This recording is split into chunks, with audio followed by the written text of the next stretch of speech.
Fala galera, muito boa noite, sejam bem-vindos ao Up Online. Hoje teremos o Robson trazendo a dinâmica e a nossa querida Suzana trazendo a palavra pra gente. Nos louvores, nós vamos relembrar hoje alguns anos que já passaram e vamos louvar junto com eles novamente. Vamos orar para iniciar? Santo Deus e amado Pai, obrigado a Deus por mais um mês, por mais um Up acontecendo, ó Pai. Que neste momento, Senhor, a gente possa esquecer um pouco as coisas de fora e focar na Tua Palavra, Pai, e saber que o Senhor está conosco a cada momento, Pai. Te peço, ó Pai, que o Senhor esteja abençoando o nosso país, o nosso mundo, ó Pai, trazendo a cura para nós, ó Pai, a cura para esse Covid, Senhor. Que possamos confiar em Ti, que o Senhor é o nosso Deus e que nós podemos, ó Pai, confiar em Ti, Senhor, para tudo, Pai. Perdoa os nossos pecados, aumenta a nossa fé em Ti e abre o nosso coração para receber a Tua Palavra. É isso que eu te peço, te agradeço, em nome de Jesus. Amém. Vamos lá? Até mais!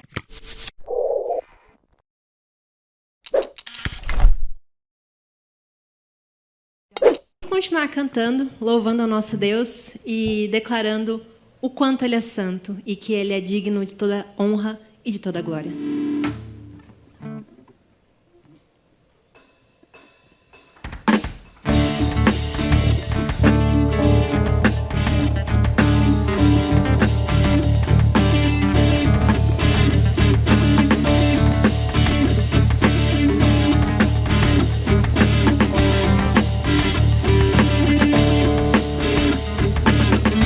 Santo, Santo, poderoso, que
Boa noite.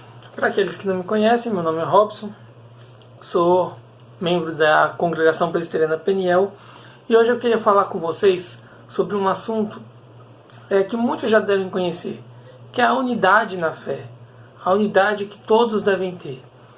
Para falar sobre a unidade na fé, a gente primeiro tem que lembrar qual foi o preço que foi pago para que hoje nós fôssemos um. Muitos devem conhecer a oração sacerdotal de Cristo, né? Quando ele estava ali prestes a morrer. E uma das frases que Jesus, naquele momento, já sabendo de tudo que aconteceria, uma das preocupações dele é justamente com a unidade daqueles que eram seus.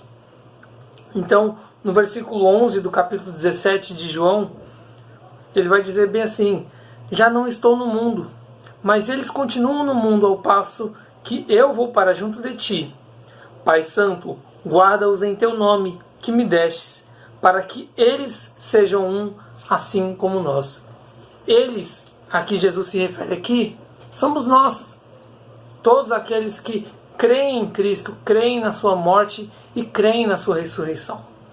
Então, o que vamos falar aqui hoje? Qual é a dinâmica de hoje? É justamente a gente entender o porquê de nós sermos um. O que faz com que nós sejamos um. Por que não deve haver desavenças entre irmãos, entre aqueles que acreditam no mesmo propósito. E aí, esse texto já diz muito bem, né? Primeiramente porque Cristo disse isso para nós. Então, vou usar esse palito aqui, ó. Todo mundo está vendo esse palito? Esse palito aqui representa justamente Cristo. Cristo, ele veio para o mundo para nos reconciliar não somente com o Pai.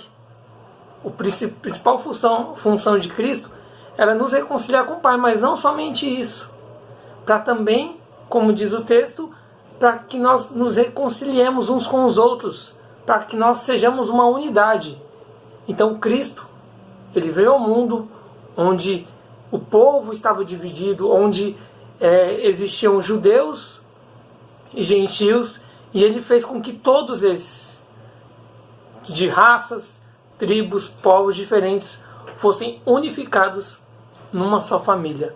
Por isso que não deve haver desavença, porque Cristo, ele veio ao mundo, ele nasceu, ele viveu entre nós, e para selar essa unidade, ele morreu.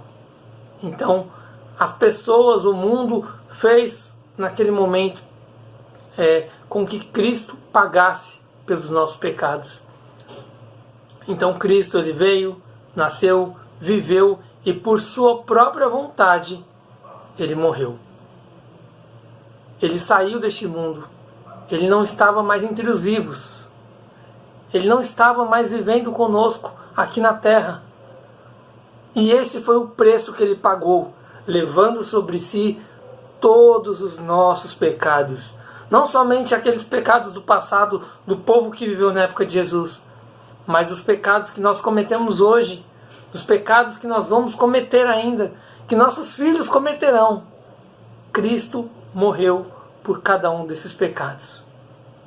Só que aí não termina assim. Todos nós sabemos que a morte não foi capaz de deter. A morte não foi capaz de segurar o Filho de Deus. E o que acontece? Para selar a vitória de Cristo, para mostrar que ele estava certo, para confirmar que nós devemos segui-lo em unidade, ele ressuscitou. No terceiro dia, ele ressuscitou, ele venceu a morte, e ele está conosco novamente, para que sejamos um, como ele pediu ao Pai. Ele morreu, mas hoje ele vive. Ele vive para que sejamos um, para que vivemos uma unidade, para que sejamos um corpo, como a gente tanto canta, né? Somos corpo. Que isso possa ser verdade na minha e na sua vida, e que possamos lembrar, quando a gente tiver qualquer intriga com alguém, com algum irmão, alguma coisa que nos faça ficar bravos, ficar tristes, criar uma inimizade, nós possamos lembrar que Cristo morreu para que sejamos um e viveu para nos selar a vida eterna. Amém? É essa a nossa dinâmica de hoje. Se você está em dúvida, nossa, como é que o palito some e volta? Vou contar para vocês o segredo. Colhe um durex na unha aqui e prenda o palito. Quando você for mostrar, você segura assim. E quando você for abrir a mão, ele vai cobrir assim. Ok? Passe isso para frente. Uma boa noite para todos.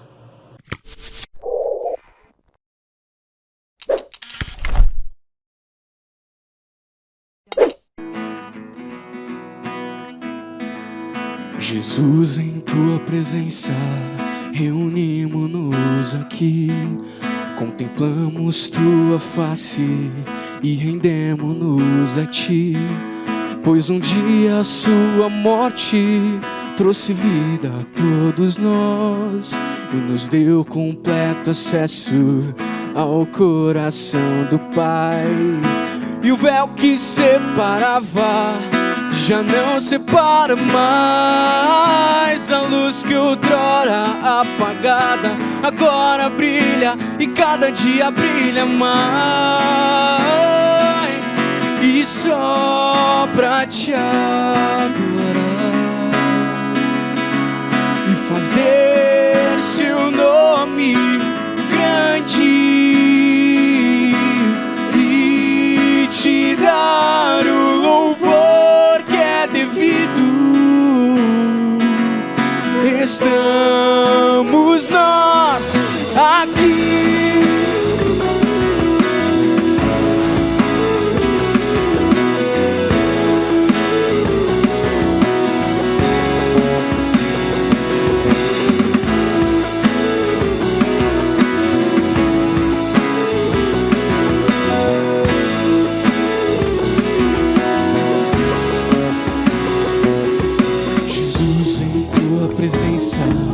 Reunimos-nos aqui, contemplamos tua face e rendemos-nos a ti, pois um dia a sua morte trouxe vida a todos nós e nos deu completo acesso ao coração do Pai.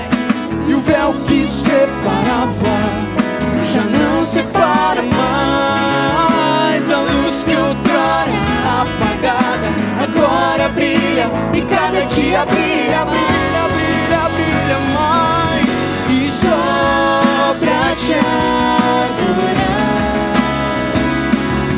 e fazer seu nome grande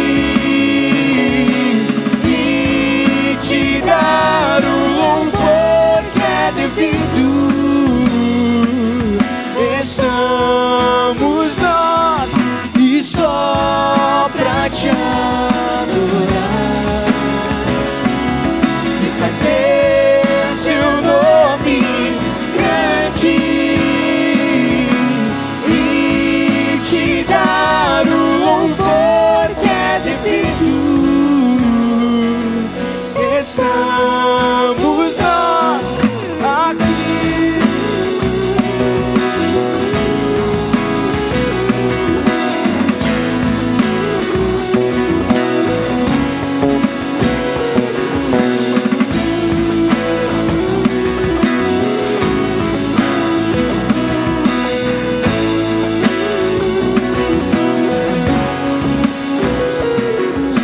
Só pra te adorar e fazer seu nome grande e te dar o louvor que é devido, estamos nós aqui.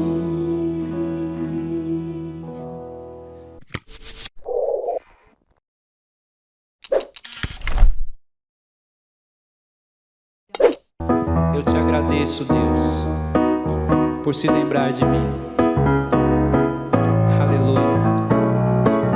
Deu vontade de dançar, é? Ó.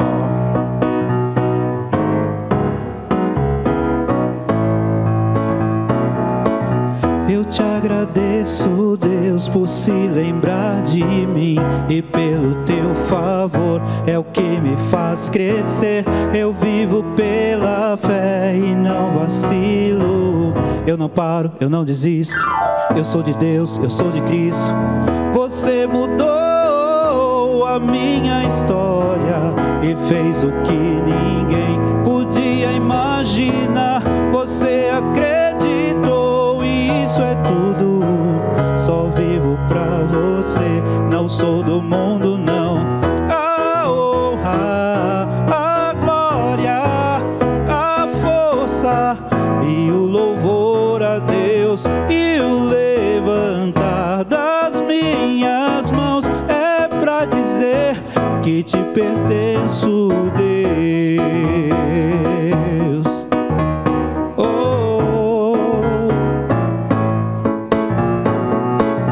Eu te agradeço, Deus, que no deserto não me deixou morrer e nem desanimar. E como aquela mãe que não desiste, você não me esqueceu, você insiste. Você mudou a minha história e fez o que ninguém podia imaginar. Você acreditou e isso é tudo. Só vivo pra você, não sou do mundo não.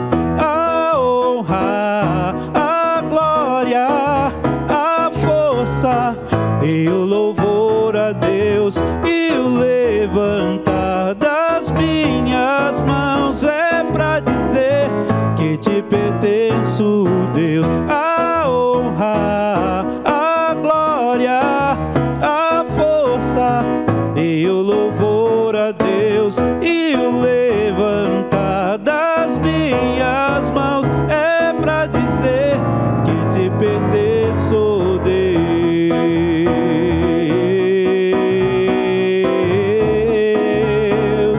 que te pertenço, Deus,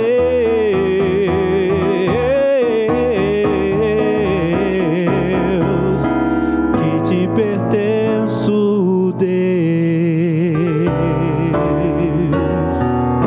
Aleluia.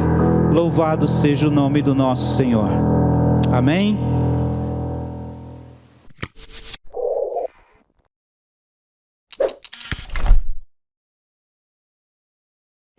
Amém. Nós sabemos que o nosso Deus é o único digno de todo louvor, de toda adoração. E agora nós vamos cantar essa música que diz Hosana nas alturas. E diz: limpa o meu coração, abre os meus olhos para que eu possa ver. Que os nossos olhos estejam sempre abertos para as coisas que Deus tem para nós, como a Bia acabou de falar, os propósitos de Deus, que às vezes a gente pode não entender no momento, mas Deus tem sempre o melhor preparado para nós.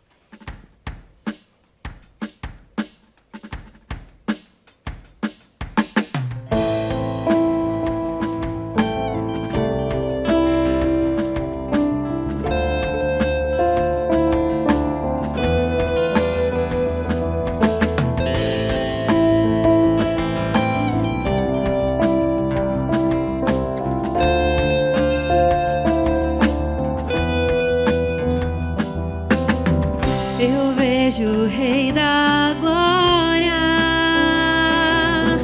vindo com o seu poder. A terra vai estremecer.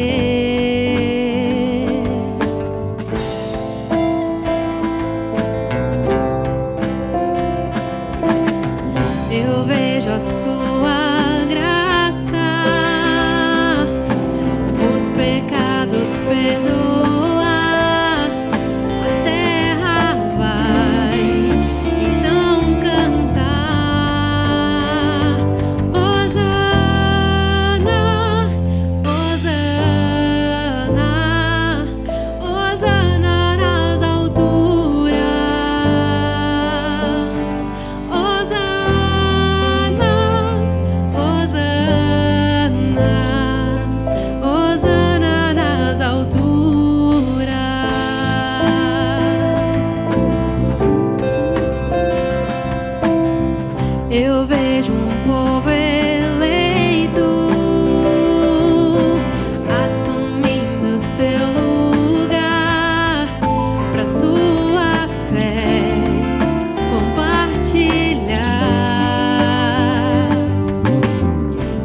vejo um avivamento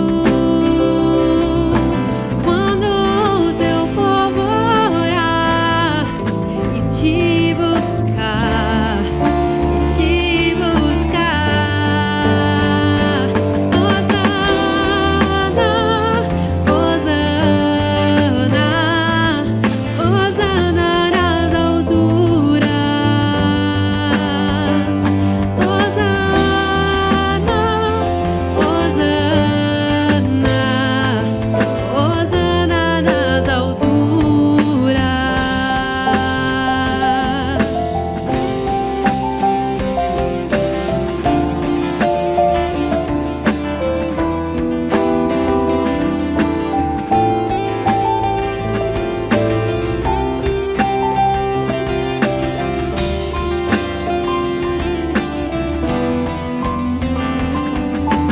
Limpa o meu coração,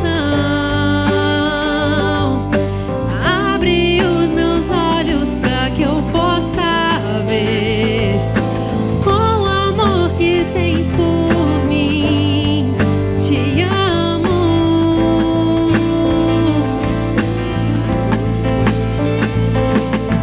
Quero ser igual a ti. Tudo o que sou é pra teu louvor, pois contigo vou viver pra sempre.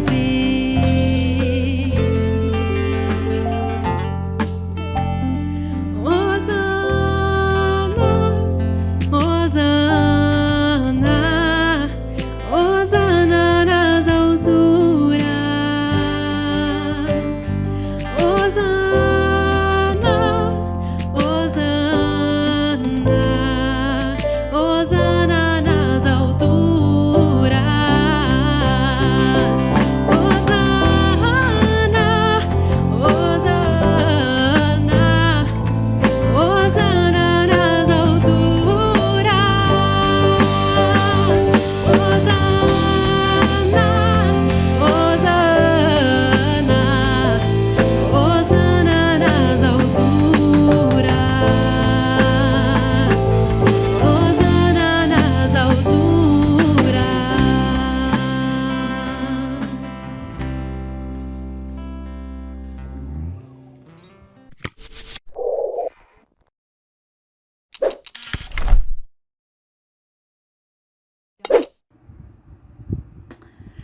Boa noite, estamos aqui em mais um Up, um com o Pai, numa época tão difícil como essa que estamos vivendo. Acho que é a época mais difícil da pandemia, né?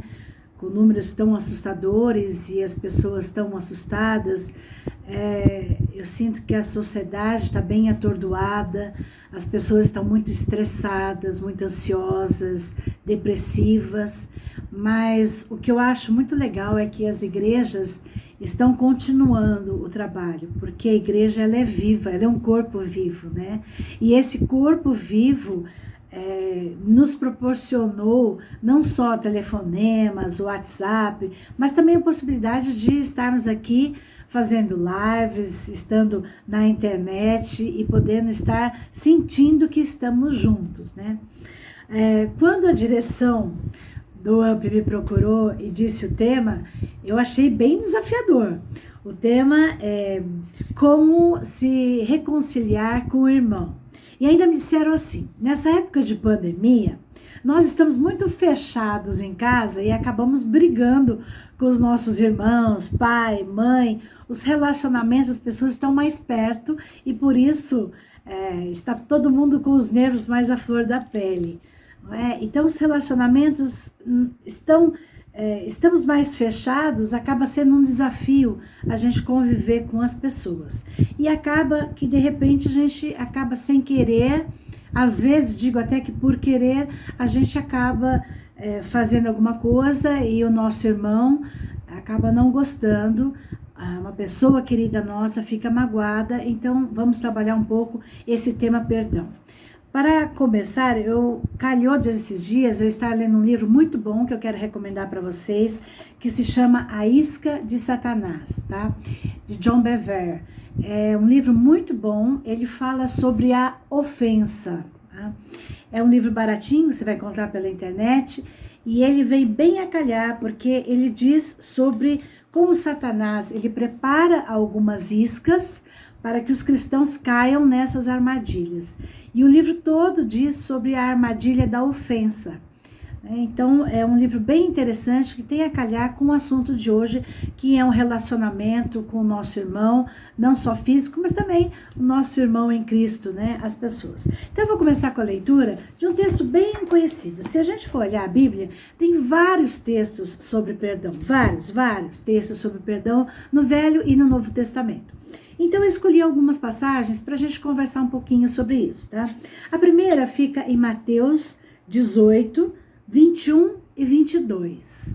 Eu vou ler aqui, depois, se você quiser ler, você marque Mateus 18, 21 e 22. Diz assim a Bíblia: quantas vezes se deve perdoar a um irmão?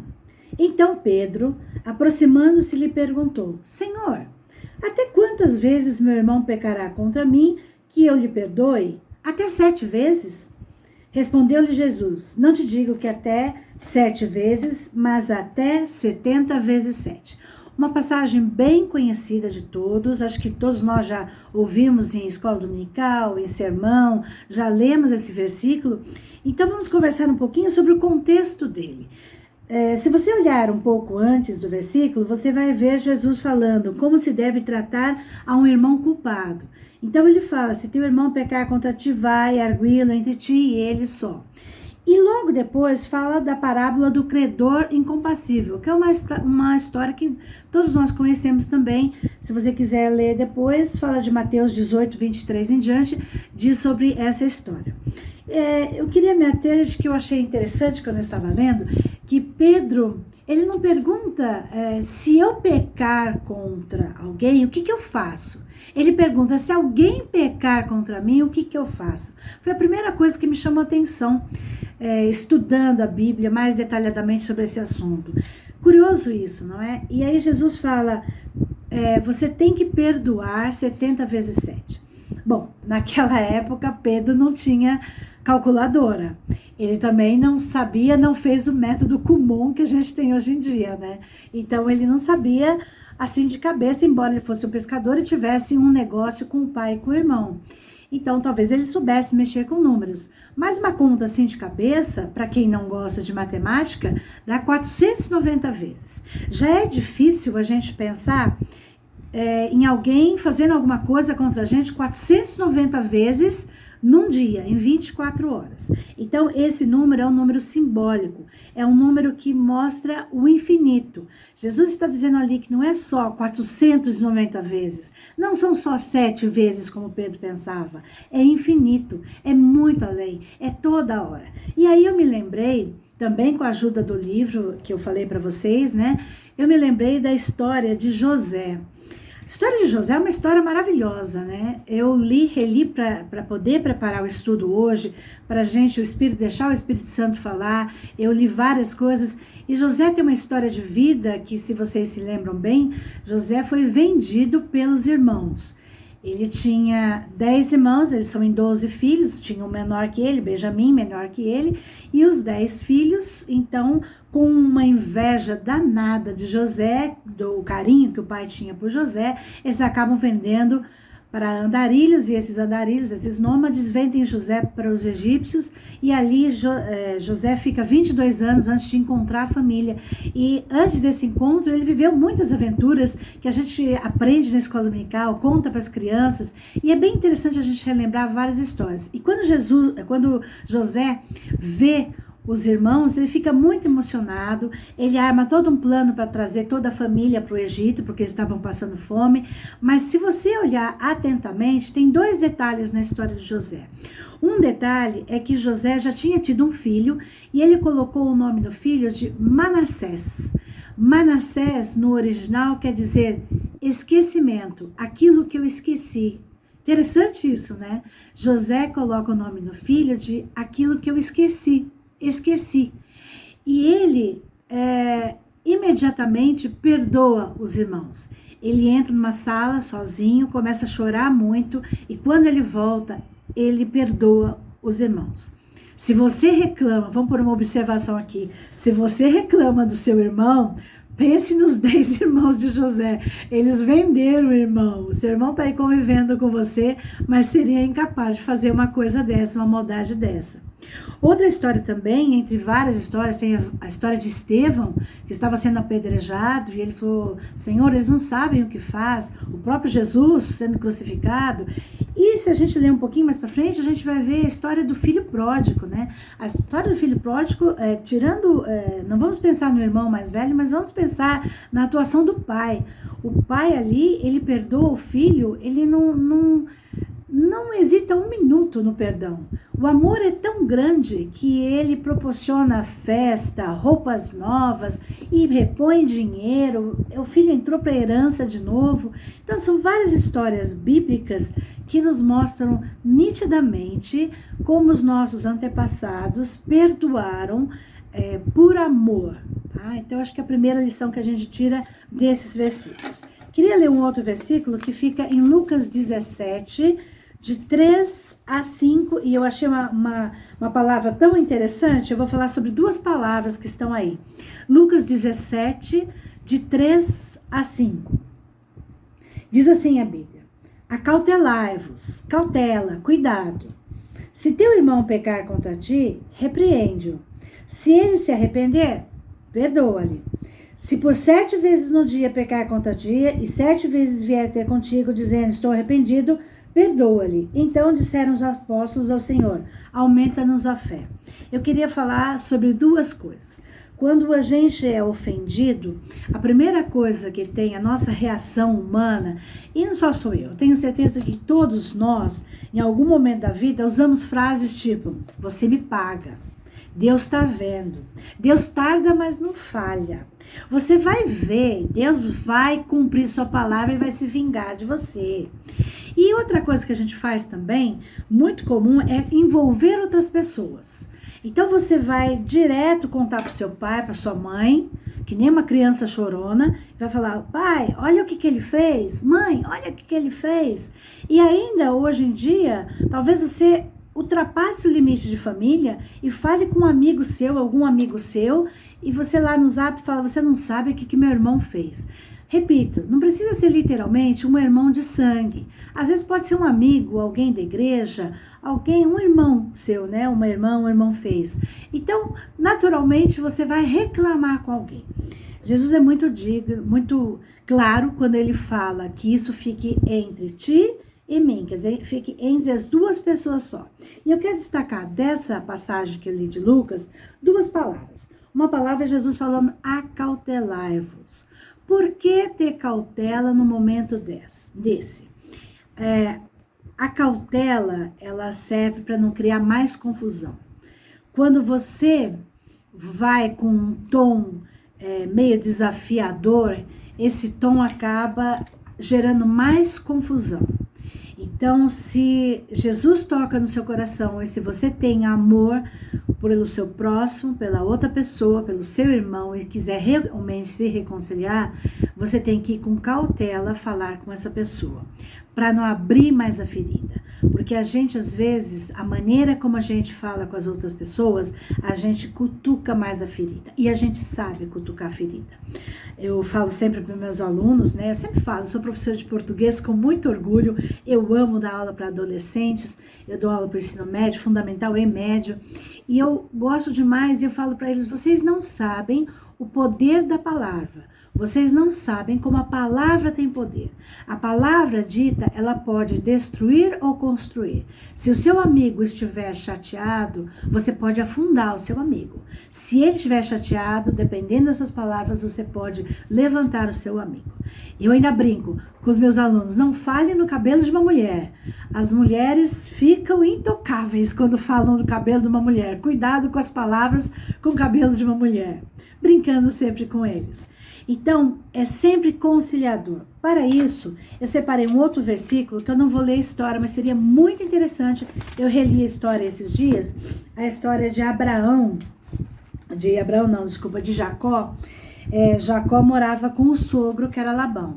Labão fez todo um jogo, né, com Jacó. Ele fez todo um jogo para entregar as duas filhas. E nesse jogo todo, teve uma hora que Jacó já estava 20 anos morando com Labão.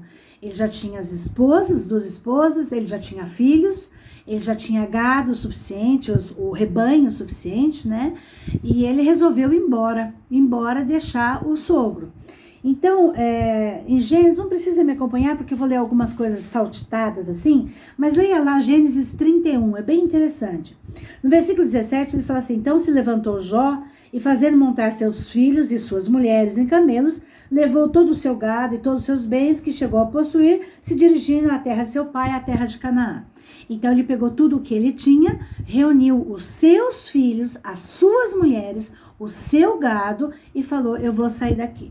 No versículo 22, diz assim: no terceiro dia, Labão foi avisado de que Jacó ia fugindo. Então, tomando consigo seus irmãos, saiu-lhe no encalço por 7 dias de jornada. Então, 7 dias, Labão correu com todo o pessoal e foi até atrás de Jacó. E falou: o que você está fazendo? E Jacó falou: estou indo embora. E eu reli hoje ainda. É tão interessante, Jacó fala assim: eu estou indo embora porque eu não aguento mais. Essa aqui não é a minha terra. Eu tenho que ir embora com a minha família, com os meus filhos. Eu tenho que ir embora. E ele fala assim... Você sabe, o versículo 40 é tão interessante que ele fala assim: de maneira que eu andava de dia consumido pelo calor, de noite pela geada, e o meu sono me fugia dos olhos. Só uma observação: quantas pessoas estão nestes dias sofrendo de insônia? Elas estão trocando, os meus alunos estão trocando a noite pelo dia, e não é por causa de Netflix, não é por causa de joguinho, é por causa da ansiedade, tá? É por causa da tristeza, dessa falsa... dessa paz postiça que as pessoas pensam que tem, não é?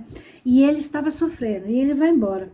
E aí, quando Labão o encontra, olha o que Labão fala para Jacó. Olha que tom agressivo, olha como ele ofende a Jacó. Então, respondeu Labão a Jacó: as filhas são minhas filhas, os filhos são meus filhos, os rebanhos são meus rebanhos, e tudo o que vês é meu. Que posso fazer hoje a estas minhas filhas e aos meus filhos que elas deram à luz? Então Labão, na hora do nervoso, se apropriou e disse: o que você está fazendo, rapazinho? Você está levando as minhas filhas, os meus... Não são filhos dele, são netos dele. As filhas já não são mais dele, são esposas de Jacó. E Jacó, no versículo 44 em diante, tem uma postura de uma sabedoria, de uma cautela. Ele fica quieto e fala: vamos então erguer, né, uma torre aqui, que eles puseram o nome de Galede, e essa torre vai servir de lembrança.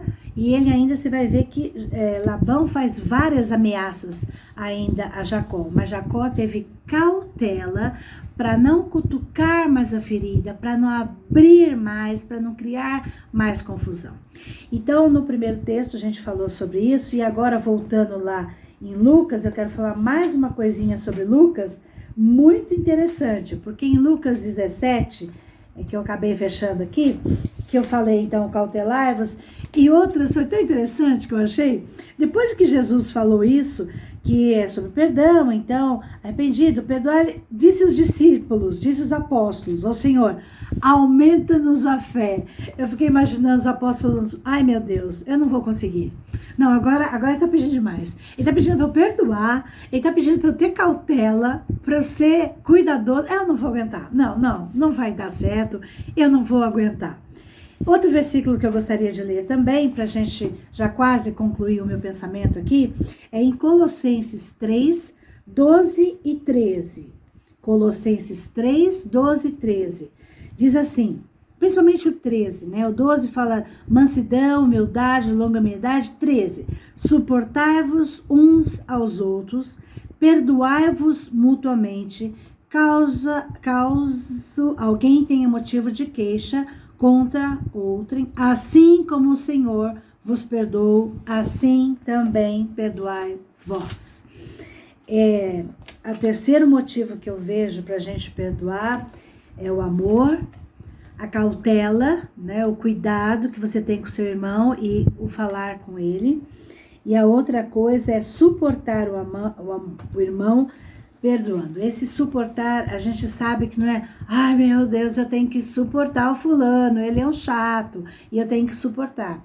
O sentido de suportar é carregar, é ser suporte. No grego tem esse sentido também de ser suporte. E certamente aqui o que está falando a Bíblia, de a gente suportar, porque os nossos irmãos às vezes são inconvenientes, às vezes nos ofendem, assim como também nós fazemos isso com outras pessoas.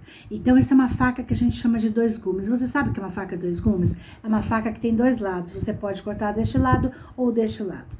Então cuidado, porque você também pode estar ofendendo e pode estar gerando o pecado em outra pessoa, né? O perdão, precisando do perdão de outra pessoa. Deus, ele nos perdoou e ele nos deu mais, ele nos deu uma capacidade de liberar o perdão. Rapidamente, para não me estender, um versículo que eu sempre achei muito importante para a minha vida é Hebreus 12, 15. Que diz assim: atentando diligentemente, porque ninguém seja faltoso, separando-se da graça de Deus, nem haja alguma raiz de amargura que brotando vos perturbe, e por meio dela muitos sejam contaminados. Quando a gente não perdoa, a gente não libera perdão, a gente cria uma mágoa. E essa mágoa fica dentro da gente. Essa mágoa você fica, embora você às vezes nem fale, não ponha para fora isso, essa mágoa, de acordo com a Bíblia, ela pode contaminar as pessoas ao redor. Gente, com a minha experiência de vida, eu já vi presbíteros brigarem, presbíteros estarem em outras igrejas, porque eu passei, liderança da igreja tá brava, não falar com outro líder da igreja, e a igreja não ir para frente. Porque enquanto não liberasse perdão ali, não tivesse perdão, um não perdoasse o outro, o Espírito Santo não agiria ali. E o Espírito Santo agiu, eu já vi maravilhas acontecerem, de pessoas de repente no meio do culto levantarem e abraçarem um ao outro, tocados pelo Espírito Santo. Então, o perdão é maior que o ódio. Ele faz uma faxina na mente. E quando ele faz a faxina na sua mente, seu corpo não adoece e você passa saúde para outras pessoas. C.S. Lewis, que é um escritor americano famoso, né? Ele fala que é mais fácil falar de perdão do que perdoar, né? Nossa, tudo que a Suzana está falando está certíssimo, está tudo na Bíblia, mas, gente, é muito difícil. É porque a gente tem que pensar uma coisa. Perdão não é sentimento, perdão é decisão, é iniciativa. Você tem que tomar a iniciativa de ir procurar o seu irmão, amar o seu irmão, liberar esse perdão. E aí você é curado dessa amargura. E nesse processo você se reconcilia. Aquilo que você estava quebrado, você cola de novo. Está na sua mão você liberar esse perdão, você decidir, você tomar a iniciativa. E eu oro neste momento para que Deus tenha tocado você, que você esteja pensando em alguém que precisa do seu perdão, ou alguém que você precisa perdoar, alguém que você fez alguma coisa, ou que alguém que fez alguma coisa contra você.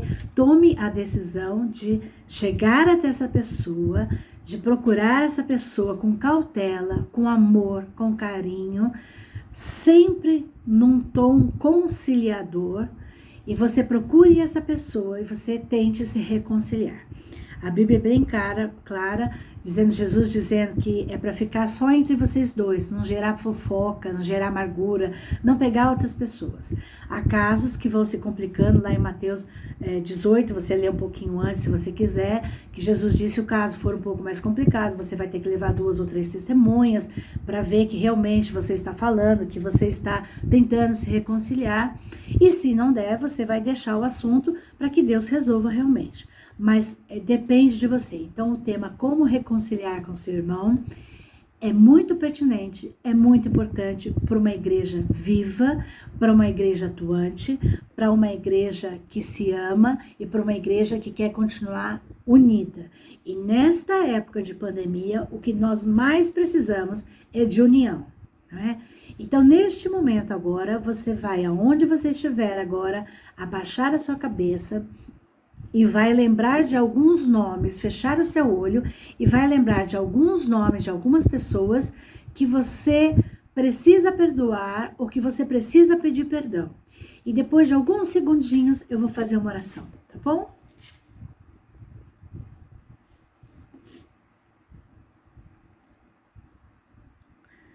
Senhor Deus e Pai, nós sabemos que a Tua palavra foi aberta agora com a liberdade que temos neste país de falar sobre ela, de estudar, Senhor.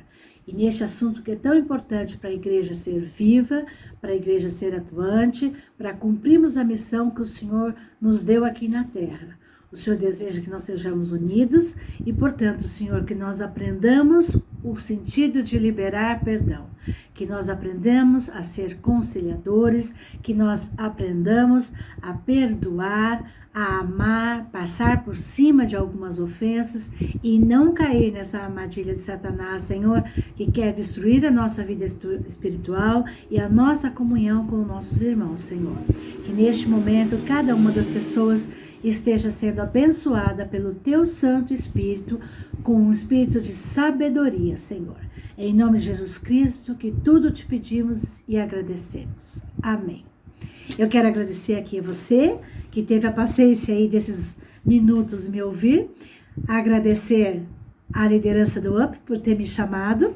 Estou sempre à disposição. É um prazer dividir a Bíblia, a palavra, aquilo que eu escuto, que eu leio, que eu penso e que o Espírito Santo fala comigo, com vocês. E até uma próxima vez. Que Deus possa abençoar cada um de vocês, aonde vocês estiverem.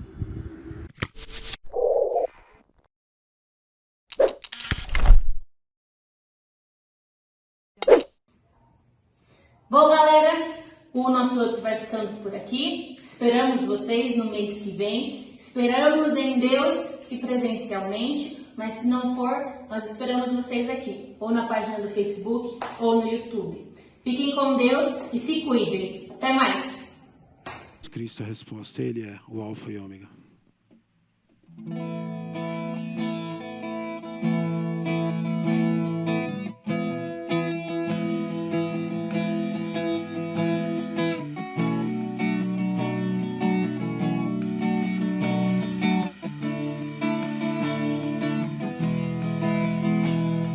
Aquele que nos ama e pelo seu sangue nos libertou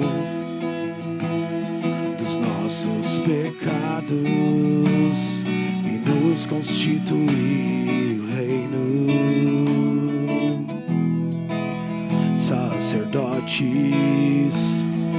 para o seu Deus e Pai.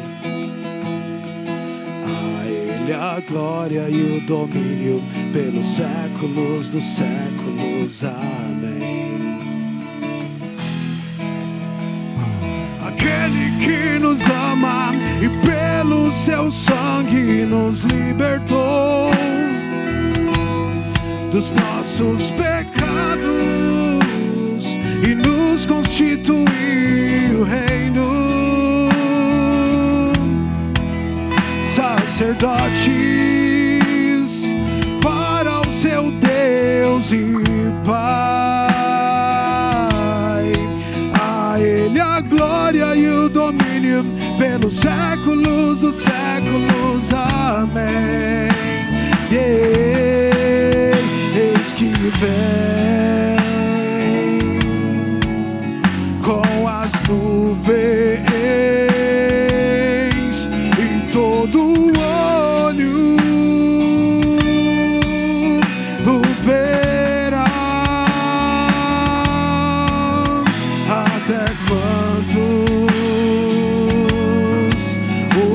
passarão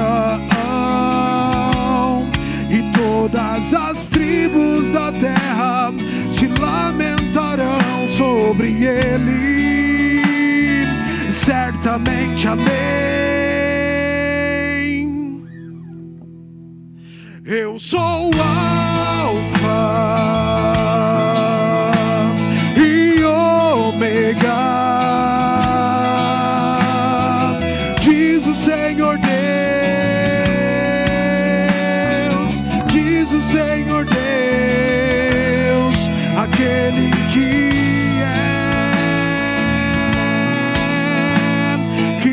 era e que há de vir, o Todo-Poderoso. Eu sou o Alfa e Ômega, diz o Senhor Deus, diz o Senhor Deus, aquele que era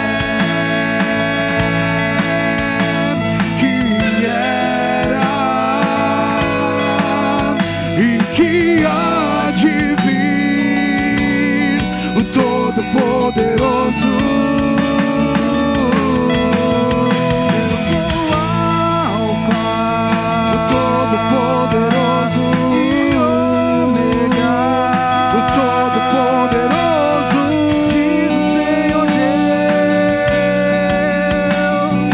diz o Senhor Deus, aquele que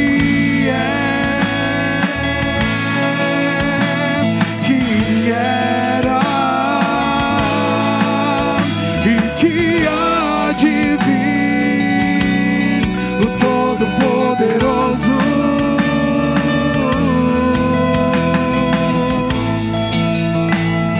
O Todo-Poderoso, o Todo-Poderoso.